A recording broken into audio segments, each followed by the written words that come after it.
It's about Graham time. We hop on another episode. I'm your host, Christian Graham. And Stephanie Graham. And on this episode, we have a Mother's Day special.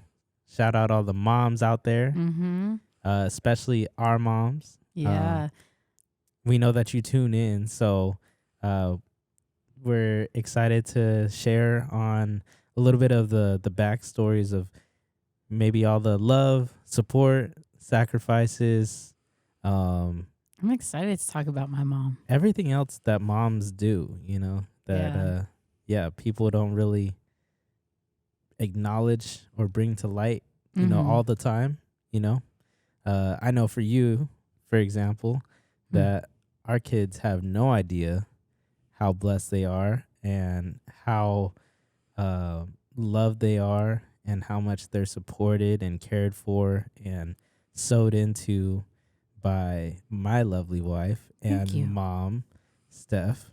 But yeah, talk to me a little bit about what your mom has contributed to your life. Maybe first starting with, I don't know, some of the sacrifices that she's made that maybe you have or haven't acknowledged. Well, just one shout out to my mom. She's an incredible woman. She is definitely a one of a kind.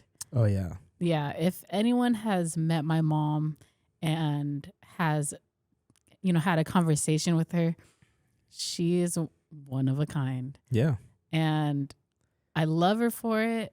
And it's so frustrating sometimes. And we joke all the time about just her ways.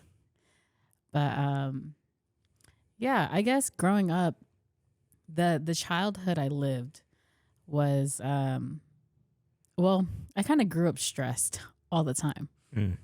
And that's because my mom was kind of stressed all the time. It wasn't until I became a mom and until I just started to see from the outside looking in and develop more perspective that I truly appreciate how much she did, growing up. I lived in Mary Mesa all my life, but my grandparents lived in Claremont. Right. And so because of childcare, because of, after school, I'd go to before school, I'd go to my grandparents. And so my mom in Mary Mesa, she would take me and my older brother, drop us off all the way in Claremont in the morning. And this is at 5 or 6 in the morning. And then she then herself would drive all the way to either National City, depending on what year or time frame it was, National City or Rancho Bernardo or Point Loma, Carlsbad. Yeah. She's going everywhere, commuting. For work. And then rushing back. And we had an after school program that was called S2Ep6. Yeah. But now it's called Prime Time. But yeah, 6 to 6, and she'd come back and pick us up at school at 6, or somebody in our family would pick us up, and then she would pick us up from our grandparents. And it was that was our everyday, Monday through Friday. Right. And I'm like, when I think of that, I'm like, that's such a hassle. Yeah.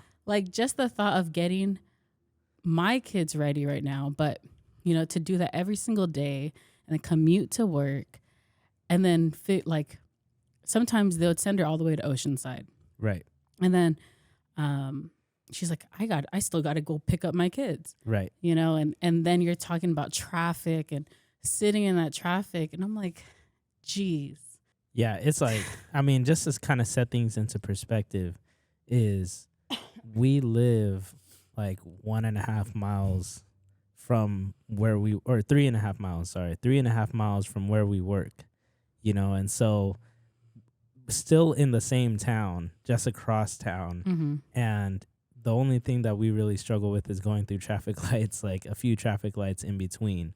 And to make that type of, commitment for years on end, to make those type of commutes, dropping you guys off, you and Lewis off over in Claremont, and then coming back all the way, so when she was in Carlsbad, right, she's like commuting all the way to Claremont from Mira Mesa, then Mm. all the way back down to Carlsbad, or all the way up to Carlsbad, then all the way back down to Claremont, then all the way back up to Mira Mira Mesa. Mesa. And so just to set things into perspective, like that is a lot of work, Yeah.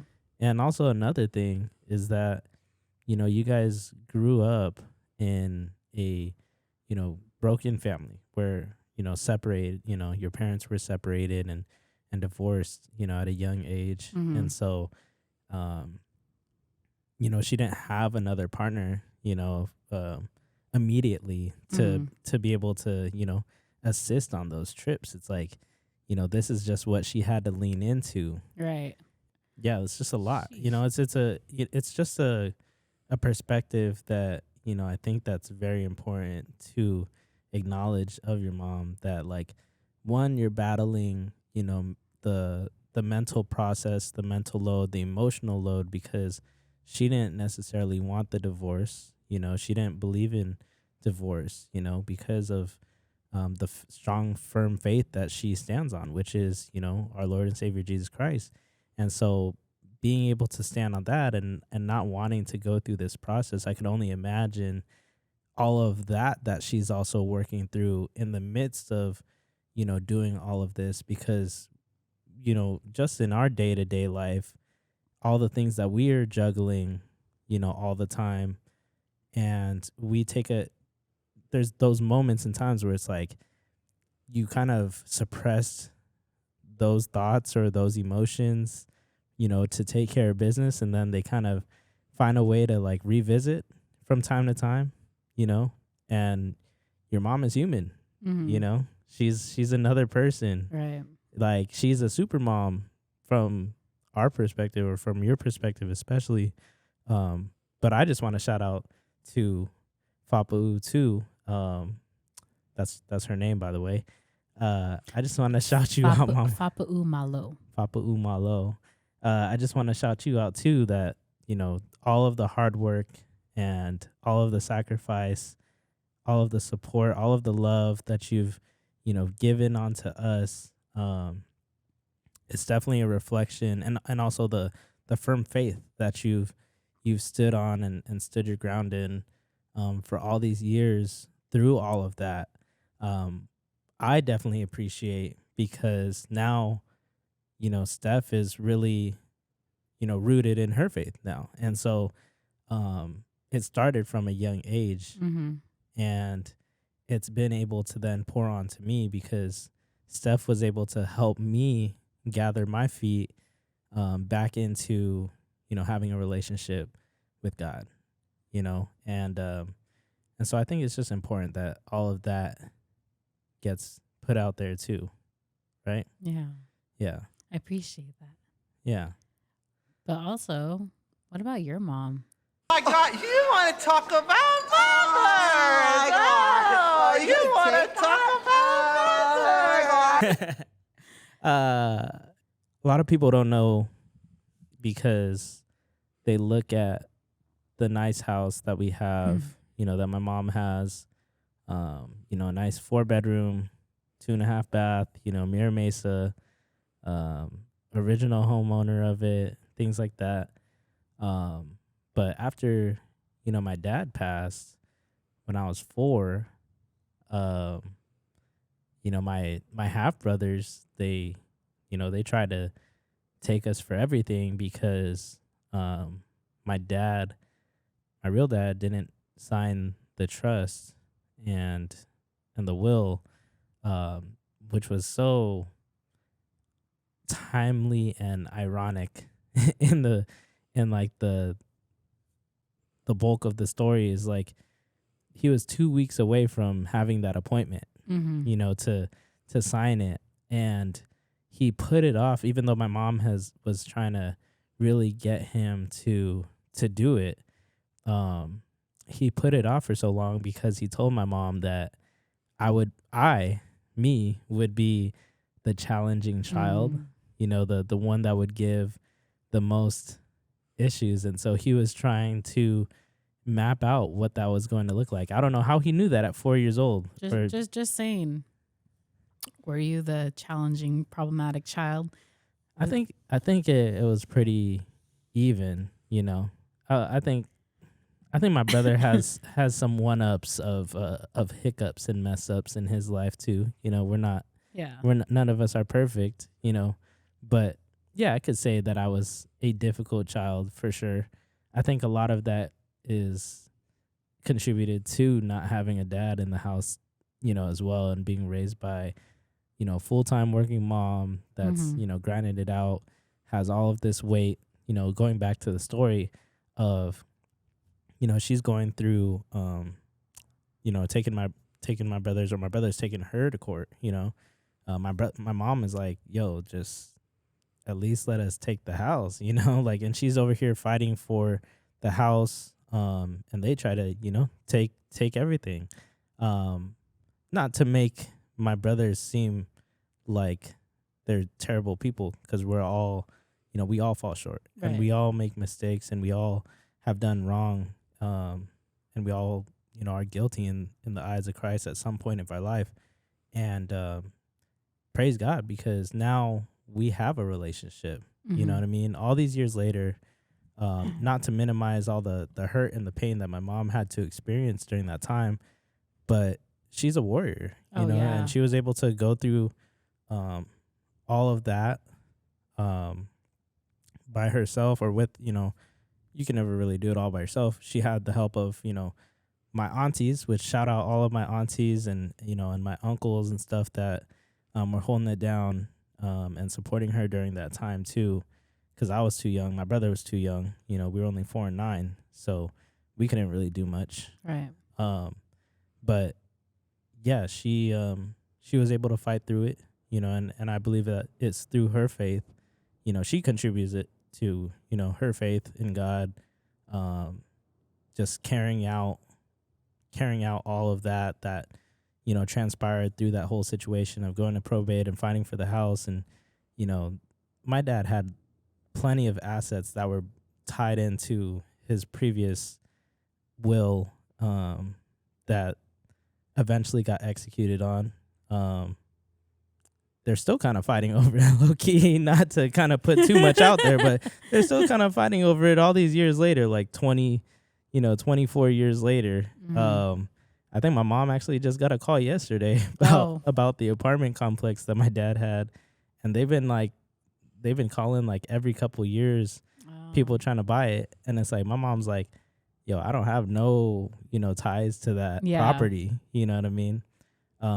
But yeah, to get back to the point, is like, my mom, she made all of this sacrifice because she was by herself for a short period of time, you know, and eventually brought in my cousin Janice and my auntie Marlene, my Nina Marlene, to help out.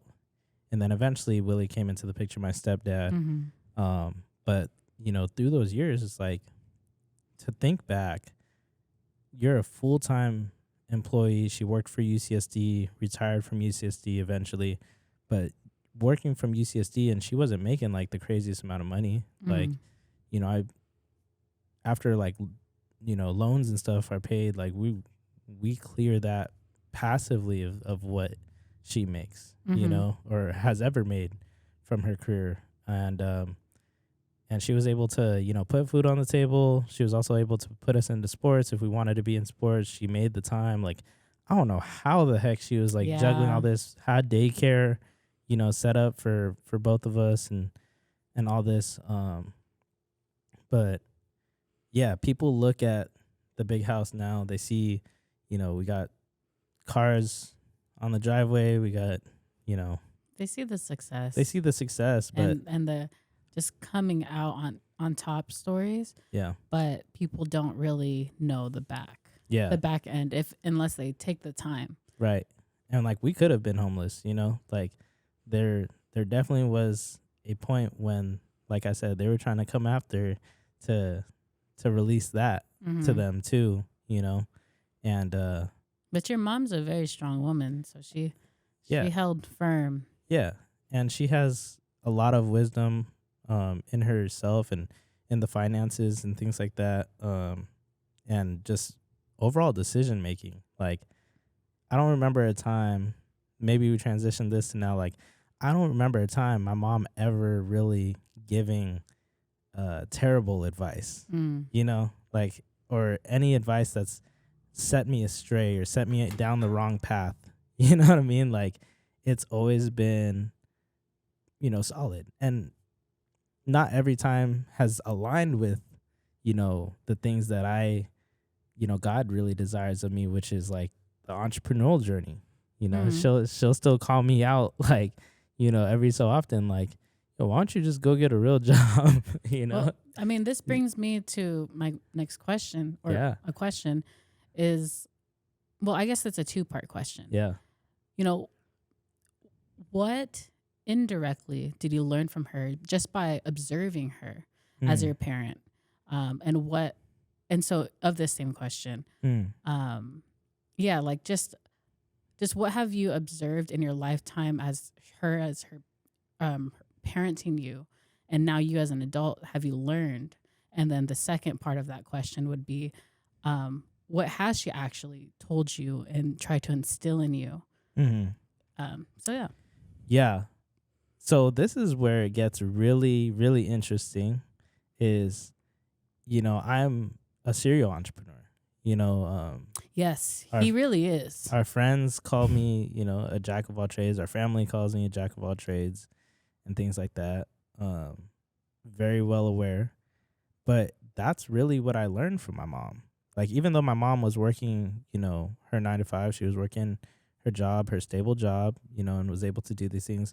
But the message that I carry with me to this day is try the things that you want to try at least once in your life if they're good for you.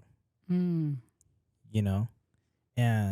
that's just a whole sermon in itself right there. Like, yeah, and I've lived by that. I've literally taken that and ran with it full head of steam. And I don't know if she even remembers telling me that, because I'm pretty sure she regrets telling me that from time to time. Like, she hasn't had her garage in like I know it's filled with all of the smacking stuff. Yeah, she all hasn't had her supplies and she has we packed out. Smacking doesn't have enough storage for for all of our backup forks like and utensils, toilet paper and things like that. And so we store all of that at the house, and then also with when it came to doing my e-juice company and then DJing and then barbering, like, I've done it all out of that garage. That's why it's called the money garage, the MG. Like, she allowed for that space, and that space to be able to create, be able to try things, continue to do, the good work that, like, I felt called into doing during those seasons, Just a question to the answer that you just gave. She said, try everything once if it's good for you. Yeah. What or how did you know something was good for you in those times? Because you're younger, right? Where was that moral compass? Yeah, I mean, growing in, with a relationship with God, or knowing who God was, I think that gave me that moral compass, even though I didn't have a deep relationship with him like I do now. I think just having that little foundation that I did have, there was times I remember my mom taught us how to pray. It was, she grew up Catholic, so she would give us, like, the Our Fathers and stuff like that. And, that's how she would pray, but she taught us how to pray. And so I remember doing that at a young age. And I think that's kind of where I kind of understood goodness. Also, just like, I don't know, my mom was just always caring for people. Yeah. She bought one of my best friends his first car. No, your mom is very generous. Yeah. Very to this day. Yeah. Like she bought his first car and then, they were able to make payments on it back over time. Is that Justin? Well, that was another car. That was another one. No, this one was EJ and Marvin. Oh, okay. Yeah. She bought their SC300 and then, was able to, pay her back over time and, she even put out a container in my closet that literally was labeled EJ and it had a sleeping bag, pillows, blankets, set up for him because she knew like how much of a son he was to her, and my mom has always just been so caring, so giving, so loving. Even when she didn't have much, she would give it all, and thankfully, like she always made really wise decisions. Like I said, she made really wise decisions. And then especially once Willie came into the picture, like that just kind of gave her even more wisdom. 'Cause Willie's just super wise with, making very conservative, low risk investment, but investment none the least, right. And so, I think that's what answers your question of, how I was able to know what good was during that time. I mean, that was just a subset question from the answer that you provided. Going back to the original question, I mean, there's a lot of questions, but going back to the original question was, what did you learn from her, essentially? Yeah. No, I think that's one of the most important lessons that I learned from her for sure. That sticks, through and through, that. And then also like, just really having that strength, to persevere, to continue to endure through the trials. I look back and I think back to it all the time when I'm going through stuff myself. If I'm looking towards a person, I'm looking towards my mom and what she endured. And like, it's just that reminder, like, why am I even nearly complaining? Like, I still have my wife. I still have my kids. I still have, these businesses. I still have a roof over my head. I still have all of these things. Like, no one's trying to even take it from me. You know what I mean? No one's trying to take it from me. No one's trying to bother me. You know what I mean? I just have to put my head down and go to work, and continue to put in the work so that, I'll be able to take care of fam eventually, and my biggest goal that I really want to have with my mom is like to let her know that I'm going to leave an inheritance for my children's children. That's like one of the biggest things, and both in the spiritual aspect and financial aspect. I know that that verse is speaking more on the spiritual aspect of leading disciples to him. But there is also a financial aspect to that as well, and so, yeah, that's what I'm going to be doing for my mom. And I hope she knows that. I hope she listens to this one because she be listening to the other one, so she better listen to this one. But what about you? What are some of the goals and also the things that you've learned from your mom that you still stick with to this day and carry on to this day? Well, my mom learned a lot from my grandfather. And so what he instilled in her, so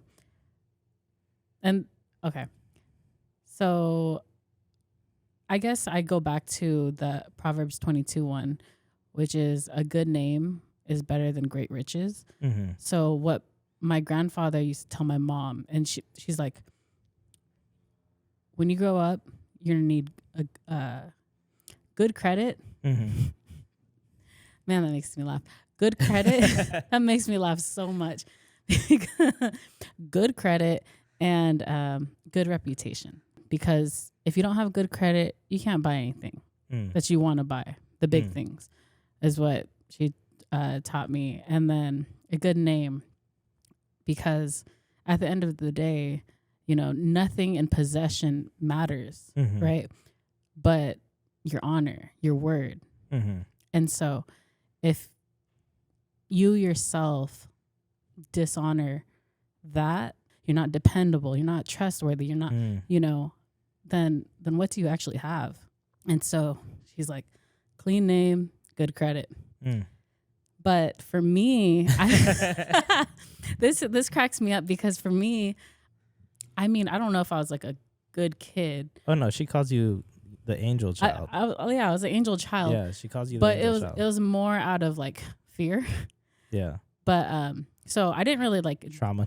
Yeah, it was kind of out of At some point, I stopped like taking advice from people, especially my mom, because she was the one who would always like lay it down. At some point, I stopped listening because I was tired of hearing, not just from her, from other people of, you ought to do this or you should do this. And so I just went out and did my own thing.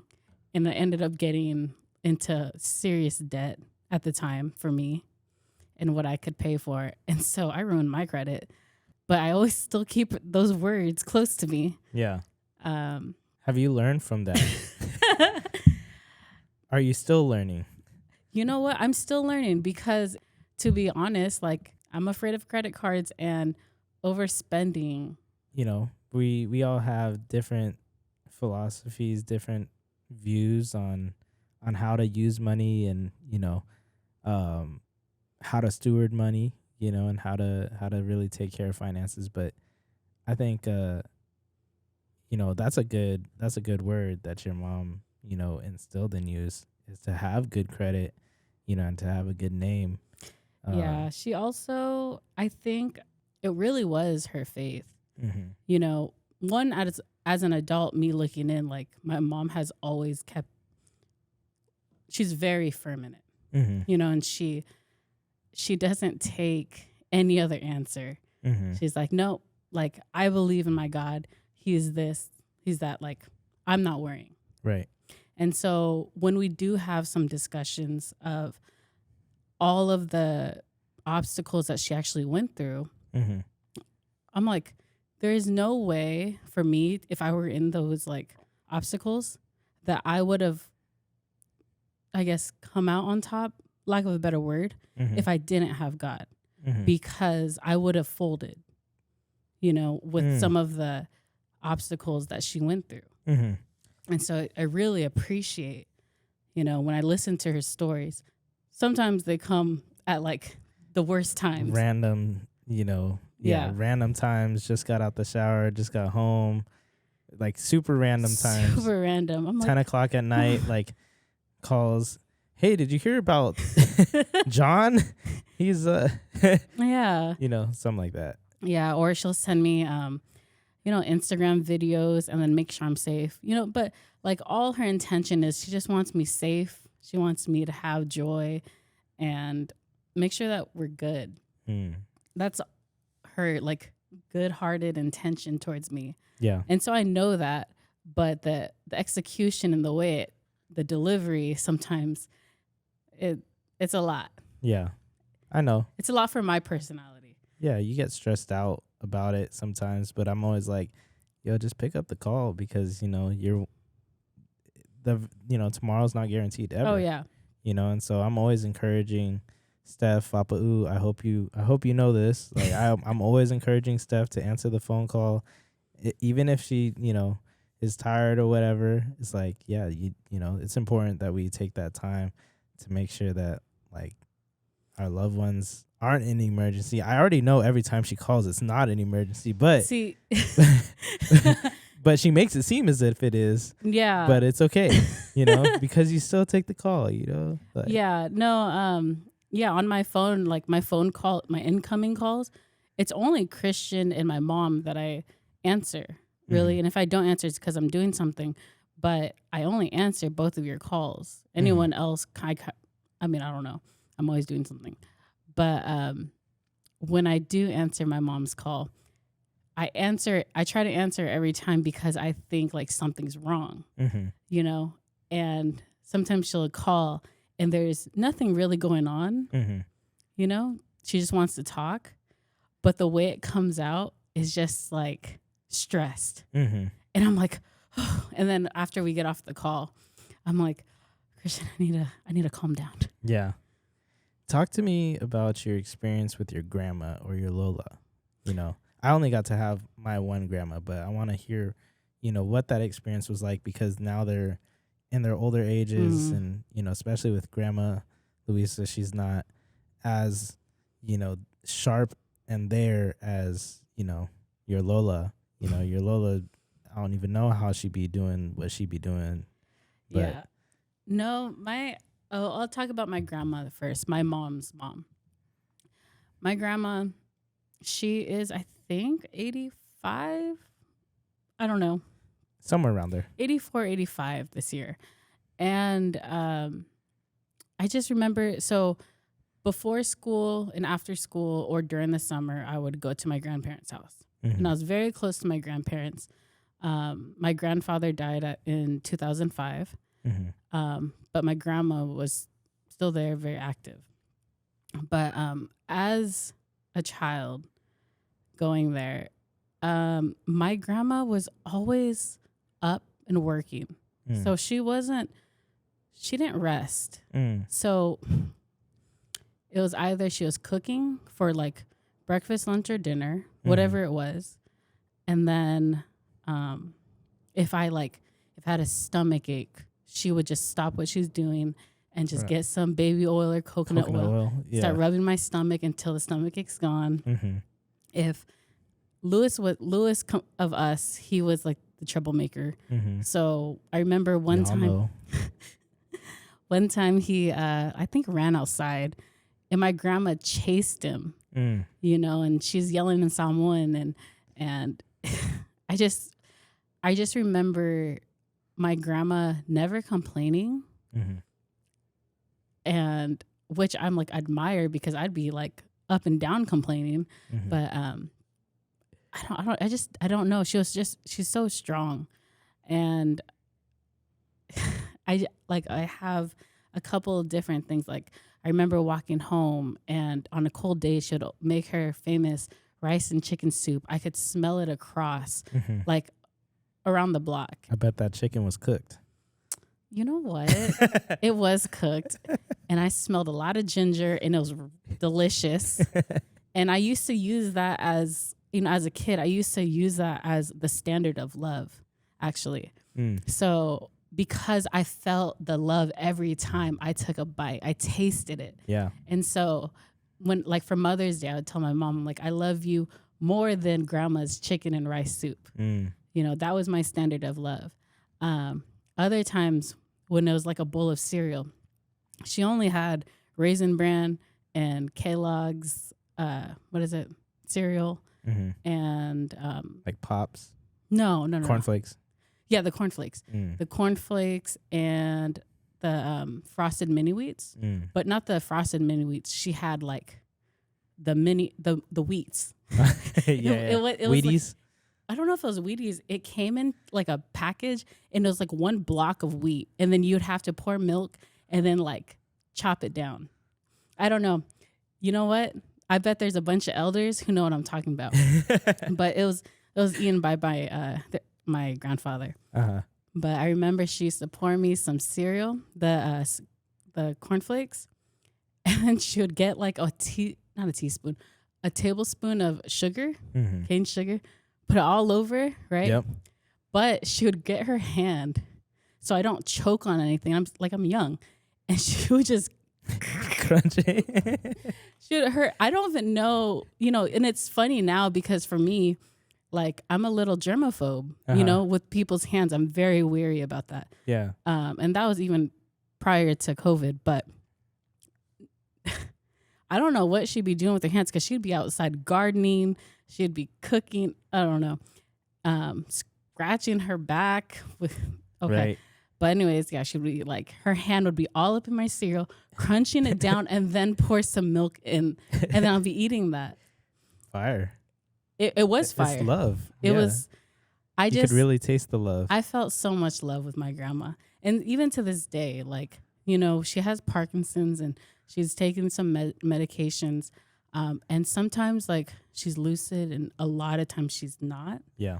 But the last time I seen her, which was last week, when my mom and her visited, Mm-hmm. she remembered me. Yeah. And I She was said your so name. happy, Mm-hmm. you know, and I just sat there just in awe because I'm like, she knows who I am, Mm-hmm. you know, and yeah, my Lola is also one of a kind. Is she? Oh, you know, she is. And she's sharp. She's very active and mobile. Mm-hmm. Growing up, I didn't have the best relationship. Mm-hmm.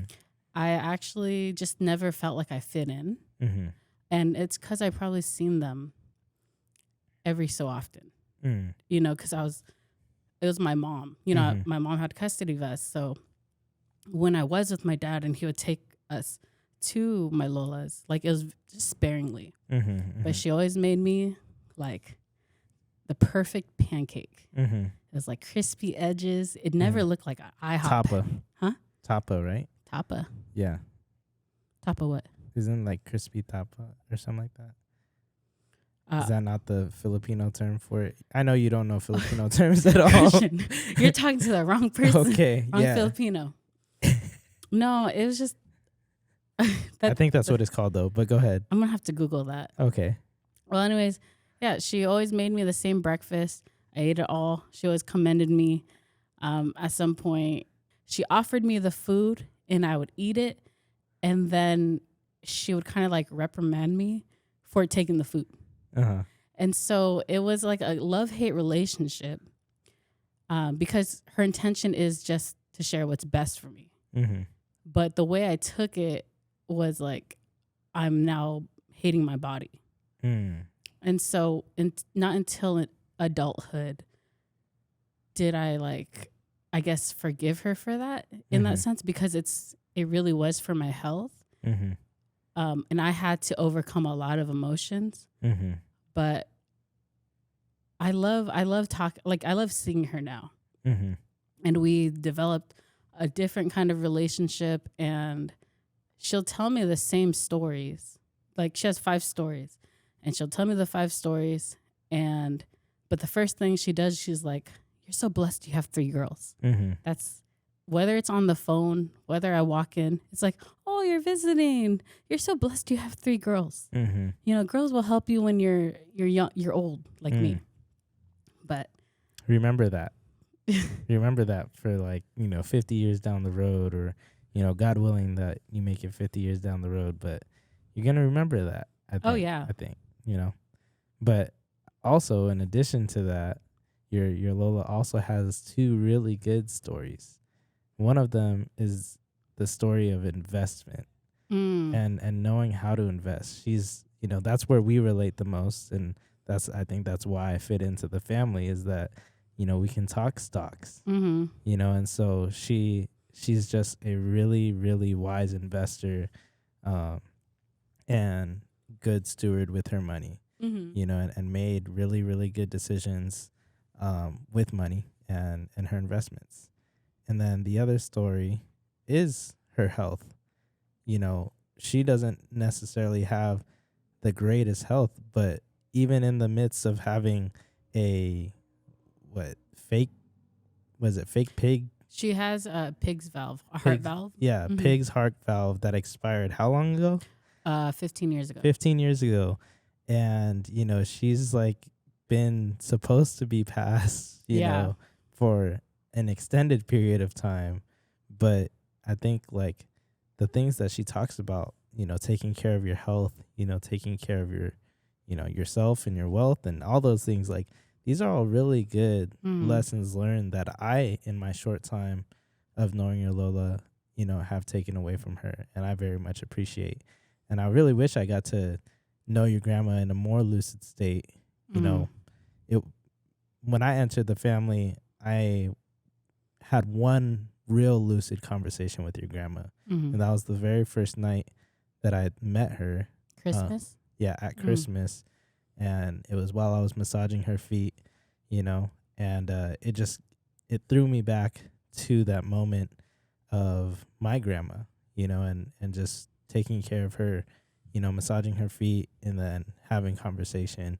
And she didn't really say much. She just kind of talked about family, and being back home on Samoa and stuff like that. But those are like the memories that I'll always be able to remember, at least like with your grandma's side. But for sure with your Lola, because she's, like you said, she says the same 5 stories. But Yeah. Yeah, it's cool. No, I appreciated when you entered our family. Well, first on Christmas with my grandma, because it's like so busy. We have such a big family, and in that crammed in that small house, and you took the time to massage my grandma's feet, and she one loves that, and you have gentle hands, so she loves that even more. But it was just that humility that you had, and I love that. I loved seeing that, and a lot of my family did too, because I guess the generation of like stopping and caring for the elders kind of dwindled down. It dwindled down, to very small acts of service. But to like growing up, me and my cousins would massage our grandparents' feet. And so that was just really nice to see. Yeah. And then also for my Lola, I guess for us, our family, like our cousins, we kind of like go into the other room, because once you start a conversation with my Lola, you're not leaving for That was the break. Yeah. You're not leaving for 2 or 3 hours. Yeah. And so when you're like, you stepped up and you guys had just things to talk about, because you want to get to know her, and you guys were able to connect on that. And I'm like, that's amazing, which I really appreciated too. Yeah. No, definitely. I mean, that's where I thrive. I thrive with the grandparents. I thrive with the elderly, No, for me, to be honest, like, a lot of people wonder where, like, my knowledge, my wisdom, and how I'm able to apply these things is because I take in information and I learn, from the wisest of people. If you want to gain knowledge and you want to learn, like, learn from people. Yeah. And so take that time and care for it. So I was just able to extract a lot of lessons learned from, every elderly that I've came in contact with. That's why I like to, people think that I'm like almost close to 40, when they talk to me, but, I'm 28. But it's because like I'm learning from 60-year-olds. Yeah. And I take all that information in and I start to apply it like, right away. So like when it came to investing, like it was learning from 55-year-olds, 60-year-olds, when they were on the line when I was at my internship, and then, was able to apply it. But yeah, that's the part that I really appreciate the most, and just knowing story, because that's how we even know any part about us. That's a Right. part of the human experience. That's how, thank God the word has survived all of these years, because someone wrote it down. Yeah. People wrote it down. And one of the things I really want to talk about is my grandma too, and my experience with my grandma growing up, just being able to have her for, the summer months, almost every single summer, pretty much every single summer when I was growing up in my youth, all the way till I think probably like my sophomore year or something like that, or junior year. She passed in my senior year, right before graduation, 2 months before graduation. And so she unfortunately wasn't able to see that. But, that's what really sparked all of this, was Smackin' is, a homage to her, is just, it's Pseudo Mesa Authentic Chamorro Kitchen, without my grandma and all those times during those summer months, spending them in the kitchen, learning how to cook, learning how to play cards and, talk story, and then taking that time 2 hours, 3 hours of just massaging her feet and her legs. Just for clarity for the viewers, when you say having her every summer, you mean because she lived in Guam Correct. Yeah. and then flew out here? Yeah. So she would come out here every summer with my Auntie Flo for because my Auntie Flo was a teacher at GW George Washington over in Guam, the high school out there, one of the high schools out there, and would fly her out during those summer breaks. And then, she would stay with us predominantly at our house, sometimes at Uncle Dan's and stuff, but predominantly at our house. And I would just spend so much time with her. And even, I think that part I just had to kind of grow up quick too, because, if it wasn't her making breakfast for me, I'd be making breakfast for her. If it wasn't her giving me medicine, I would be, giving her. I remember giving her insulin shots, and just having that deep relationship and knowing that level of care for an elder, and that honor and love and respect. That's what I'm able to now bring into, our own relationship, our own marriage, and then also to, your grandma. I only know that because of my grandma and all those years that I spent massaging her for 3 hours at a time. You know what I mean? Because, Philip wasn't doing it like that. You know what I mean? Like, everyone wasn't doing it like that, unless you really knew. Like, Yeah. I remember, like, shout out to, like, Travis and Janice and Tara and stuff. Like, I remember they would actively, like, want to go sit and, like, massage her feet and her legs so that they could learn more story. You know what I mean? But people didn't, some people don't really care to, like, learn or pick people's brain like that. But that's Until it's too late. Yeah. Until you have no source to retrieve those kind of memories of where you came from, or how you even got here.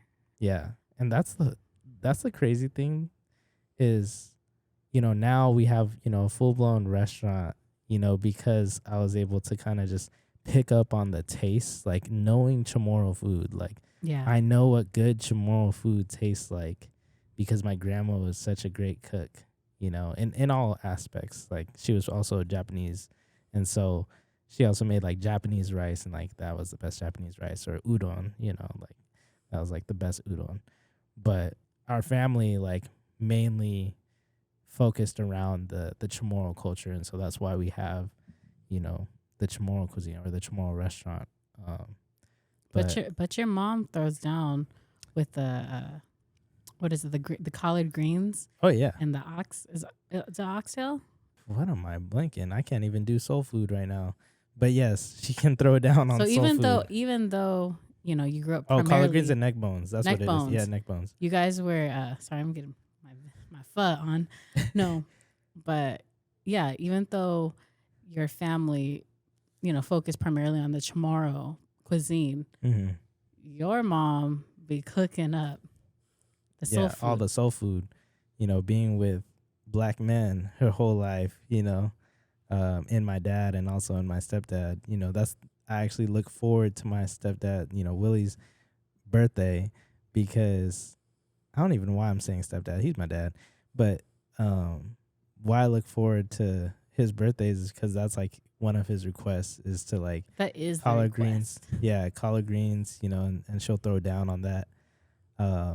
But that's what I really enjoy the most, is sharing meals together, being able to share a story together, really being able to know, like, the human experience that they were able to have and all the sacrifices that they made. And, you are all so appreciated for everything that you did.